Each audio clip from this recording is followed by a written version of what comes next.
Another early season showdown here with Apponequet traveling to Dighton-Rehoboth, two teams that are expected to vie for the South Coast Conference A Division title, and this game could have some serious implications to that here in just week 2.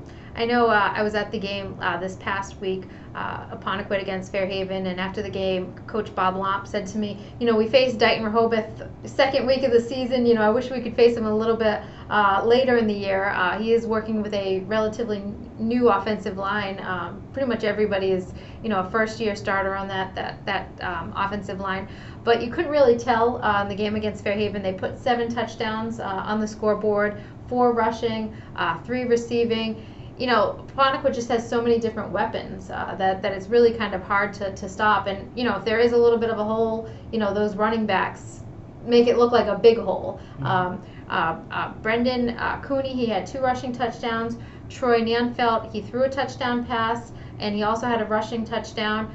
The pass was to Matt Michael, which apologies for last week. I referred to you as your brother Nate, but we know it's Matt, and Matt's within 2 touchdowns of tying his brother Nate's record for career touchdowns at 39. So pretty soon it'll be people mistaking Nate Michael for Matt Michael. Yeah. So, and then also Chad Gotcher, he had a huge game. He didn't start the game, but he came in the second series, and he ended up throwing 2 touchdown passes to big 6'6" Kevin Falaki.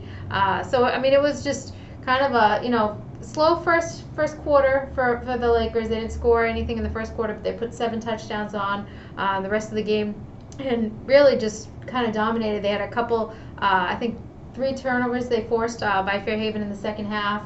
So the defense also was pretty solid in that game. And, they're facing a Dighton-Rehoboth team that, had a strong showing last week against the Canalmen. They shut them out. It was 28-0. And from what I've read, they didn't let the Canalmen get within their own 30-yard line. Wow. They didn't really have any scoring chances born, and a lot of that had to do with Dighton-Rehoboth's defense.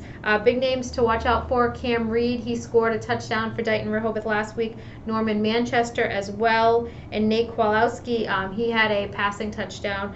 So it just sounded like, it's kind of the same Dighton-Rehoboth team. Typical Falcons, Yeah, Falcons, there's not just one superstar, a bunch of different guys, figuring in the scoring. And obviously the defense, looks pretty good if they pitched a shutout, and also, held the Canalmen, out of the red zone. So it should be a good South Coast Conference battle early in the season. Can't forget about Old Rochester later in the season for Apponequet, but this will be a big test for the Lakers early on. And that's Friday at 7 in Rehoboth? Yes. Okay. All right, and be sure to follow us on Twitter at @SC_varsity.